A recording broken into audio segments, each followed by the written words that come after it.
Welcome to the fifth lecture on reciprocating air compressors. In this session, we will discuss two numerical problems. And the first question is from KTU examination. A single stage, single acting reciprocating compressor is compressing 2 kg of air per minute at 1 bar and 20 degrees Celsius, and that is intake conditions, and deliver it at 7 bar. So that is a pressure after compression. Assuming compression process follows the law, PV raised to 1.3 is equal to constant. That is essentially polytropic compression with index of compression 1.3. Calculate indicated power input to the compressor and neglect the clearance. So in this case, you can neglect the effect of clearance volume. So the volume before compression from this indicator diagram, you are now familiar with the indicator diagram of reciprocating air compressor neglecting clearance volume, that is without clearance volume. So this is a sketch. So the diagram is 1, 2, 3, 4, that is representing the cycle. So 1, 2 is polytropic compression. Here you are asked to assume that the compression follows polytropic. So polytropic compression, PV raised to 1.3 is equal to constant, and 2, 3 is the delivery, and then 4, 1 is the suction. So the septic volume that itself is V1. So clearance volume Vc is equal to 0. So the intake volume V1 we have to find out, and for that purpose the intake conditions are available. Pressure is 1 bar and the temperature is 20 degrees Celsius. So 1 bar converted into Pascal, 1 into 10 raised to 5 Newton per meter square or Pascal, and temperature 20 degrees Celsius converted to Kelvin, it is plus 273, that is 293 Kelvin. And characteristic gas constant for air, you can assume that it is 287 joule per kilogram Kelvin. So using the characteristic gas equation, since the mass flow rate is given 2 kg of air per minute, essentially that is mass flow rate. So mass flow rate is given, so we will modify the characteristic equation slightly like this. Modify in the sense, instead of mass, we will write mass flow rate. So the corresponding change in volume part will become volume flow rate. So for the state point 1, before compression, condition of air before compression, she has substituted P1 V1 is equal to MRT1. So just apply that characteristic gas equation for the state 1. So you will get P1 V1 dot is equal to M dot RT1. Why so? Because this M dot mass flow rate we have replaced, we have substituted in place of mass. So correspondingly the volume, and I changed to volume flow rate. So mass flow rate is in kilogram, it's not absolute mass. So kilogram per second mass flow rate, here the volume, that then it will become volume flow rate. That means so much meter cube per second. Okay, just substitute for mass flow rate, characteristic gas constant, then initial temperature T1 and then P1. So V1 dot you will get M dot RT1 divided by P1. So substitute that. So here mass flow rate is 2 kg per minute. Convert that into kilogram per second. Divide that quantity by 60. So 2 by 60 kilogram per second. So substitute 2 by 60 into characteristic gas constant 287 into temperature in Kelvin 293 divided by pressure in Pascal. Then V1 dot you will get 0.028 meter cube per second. Kindly verify the calculation part and make sure that it is equal to 0.028. So remember, this is not the absolute volume of air at the beginning of compression, it is the volume flow rate. Remember. So use that. Now V1, instead of V1 we have V1 dot. And now consider the equation for the work done per cycle, work done over the cycle in the case of in the absence of clearance volume. When we neglect the clearance volume, this is the work done per cycle. We have already derived this expression, the simplest one in fact. So N by N minus 1 P1 V1 into P2 by P1 raised to N minus 1 by N minus 1, that is joule per cycle. So over a cycle, this many joules of work has to be done to compress the air. If the compression follows, polytropic process. So you simply substitute index n is equal to 1.3 and the remaining quantities, you know, P2, the final pressure, you are compressing it to from 1 bar to 7 bar. So P2 is 7 bar, even if it is slightly high, that which you can achieve in one stage, even if you use a reciprocating air compressor. So 7 times the initial pressure. So pressure ratio is 7. So n by n minus 1 P1 V1, that instead of that, now we have to substitute, instead of V1, we'll substitute V1 dot. So what will be the change in the final answer? Instead of work done in joules, you will be getting work done per second. Remember. So automatically you are getting work done per second, that is nothing but the indicated power. So indicated power you'll get directly because you are using volume flow rate instead of volume over the cycle. So just to substitute over here, index n is 1.3, pressure P1 is in Pascal, it must be 1 into 10 raised to 5, and V1 dot, I repeat, this is volume flow rate, remember, 0.028, and then final pressure is 7 bars, that is 7 into 10 raised to 5 Pascal, initial pressure P1, that is 1 into 10 raised to 5 before compression. So this you substitute and you will get 6877.57. Please verify the answer. And this answer now it is in joule per second. Since you have used volume in volume flow rate, so volume in meter cube per second. That's why. So otherwise it is joule per cycle. If it is in joule per cycle, definitely in order to get indicated power, you have to multiply that quantity by number of cycles per second. Then only you will get indicated power. That's how we derived and we have wrote down earlier. But here, since the volume flow rate you are getting in meter cube per second, you are getting this work done over the cycle as work done per second. So you need not convert that into watts again. So here you will be getting watts in work done over the cycle, work done per second. So that is watts. And you can convert that into kilowatts by dividing the quantity by 1000. So it will be 6.878 kilowatts. So I have added a note over here. If the volume in meter cube is used, the absolute volume at the beginning of compression, so that part is used in the equation, then the answer will be joule per cycle. In that case, definitely you have to multiply that quantity by number of cycles per second. How do you get number of cycles per second? If n is the RPM, then you will get n by 60. N by 60, if you take it, is RPS, revolution per second. So that will be the number of cycles per second if it is single acting, single cylinder one. And if it is double cylinder and all, so you multiply that quantity by number of cylinders, even number of stages, so like that.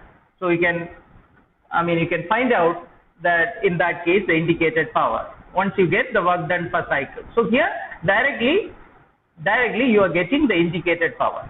Then the second problem now. So this is again another exam question. A single acting single cylinder reciprocating air compressor has a cylinder diameter, that is bore or cylinder diameter capital D, and a stroke length of 300 mm. Air enters the cylinder at 1 bar and 27 degrees Celsius. So that is intake conditions. Before compression, the condition of air 1 bar and 27 degrees Celsius. It is then compressed polytropically to 8 bar. This time even higher pressure, that too in a single stage. Okay.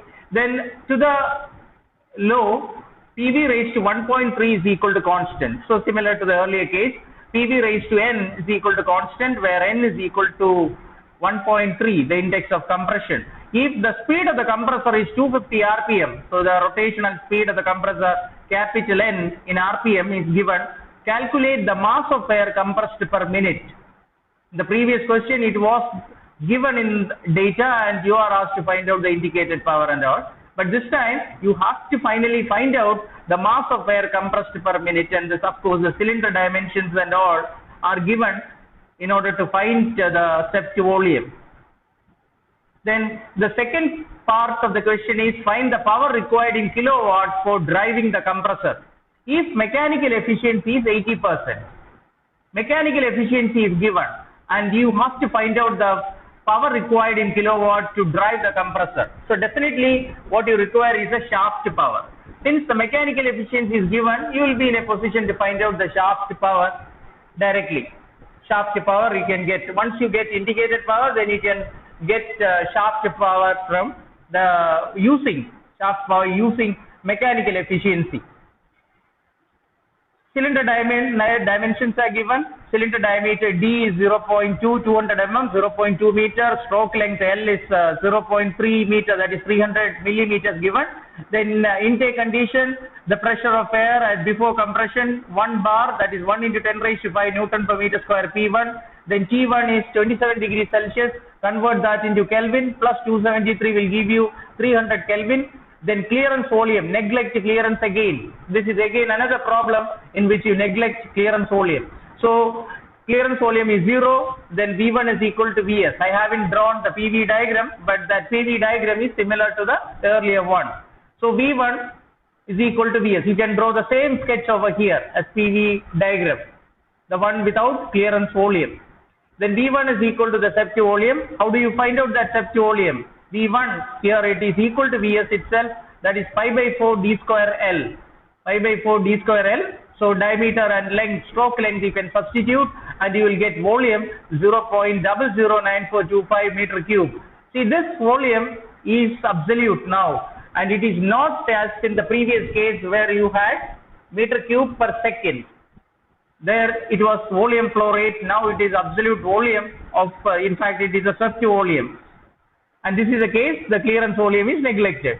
Then work done over the cycle. The simple expression, you have n by n minus 1 P1 V1 into P2 by P1 raised to n minus 1 by n minus 1. So simply substitute, index n is 1.3, pressure P1 is 1 into 10 raised to 5 Newton per meter square. Then V1, which we found out just now, 0.009425 meter cube. Then P2 is 8 bar, it is 8 into 10 raised to 5 Pascal. Then P1 is 1 into 10 raised to 5 Pascal. Then substitute and you find 2515.3 joule. It is actually work done per cycle. It's not work done per second, work done per cycle. See, as I told you earlier, the work done per cycle, indicated power, how do you find? Work done per cycle multiplied by number of cycles per second. So in this case, it is single acting, single cylinder air compressor. Definitely you multiply that quantity by n by 60. What is n? N is the rotational speed in RPM, that is given as 250 RPM. So 250 by 60. You multiply that the earlier work done per cycle by this quantity, you will get indicated power. Work done per second, you will get indicated, that is called indicated power, 10,480.42. So what you are required to find out? The power required to drive the compressor in kilowatt. The mechanical efficiency given is 0.8. What is mechanical efficiency? It is a ratio of indicated power to shaft power. Remember, it is for IC engines and all, when you find mechanical efficiency, it is shaft power divided by indicated power. And I told you in one of my earlier lectures, and I clarified this point. So for compressor, it is indicated power by shaft power. So now the next part, we continue that mechanical efficiency is indicated power by shaft power, that is 80%, 0.80. Shaft power, just substitute shaft power. How do you get shaft power? Indicated power by mechanical efficiency. So 10,480.42 divided by 0.80. So you'll get 13,100.5 it is in watts. It is in watts. So the next step is to convert this into kilowatt, because you are asked to find the power required to drive the compressor in kilowatt. So shaft power in kilowatt required is 13.101. So to meet the requirements in the given question, then to achieve that task, the shaft power that you have to supply is 13.101 kilowatt. That is the answer to the question. Second part. The first part we didn't calculate it yet. Mass of air compressed per minute. So once you have this P1, V1, T1 and all, the characteristic gas constant, the specific gas constant of air is 287 joule per kilogram Kelvin, you have to assume. Then temperature, initial temperature 300 Kelvin. So please substitute that and then find the mass from that for the state 1, P1 V1 is equal to mR T1. Remember, here it is absolute mass you are getting, so much kilogram per air over the cycle, that is the intake. So M is equal to P1 V1 divided by RT1. So what is the mass? Mass of air 0.01095 kilogram per cycle. Kilogram per cycle it is. So what we want is the flow rate in kilogram per minute. Mass of air that is taken and compressed per minute, that you have to find out. So let us find it out by, similar to the way in which we found out the indicated power. So mass flow rate in kilogram per second is that mass flow coming in, that is mass compressed. This mass is taken in, this is before compression, this much mass is filled in the cylinder. So mass compressed per cycle multiplied by number of cycles per second. What is number of cycles? Single acting, single cylinder. So it is N by 60. So multiply that this mass 0.01095 into 1N by 60. So you will get 0.0456 kilogram per second. But you want to get the quantity of air compressed per minute. So therefore multiply that quantity by, this is kilogram per second. Convert that into kilogram per minute by multiplying this quantity in kilogram per second by 60. So into 60, so you are getting it 2.7366. Even if, if you think the other way around, instead of N by 60, if you multiply this number of mass compressed per cycle into by this N, if you multiply that quantity by N alone, then definitely you are directly getting kilogram per minute. Kilogram per minute. Okay. So anyhow, you have to obtain that mass, quantity of mass compressed in every minute. So mass of air compressed per minute is this much. That is the answer. So these are the two very simple problems in reciprocating air compressors without considering the clearance volume. But if you consider the clearance volume, you know that the cycle will be changed.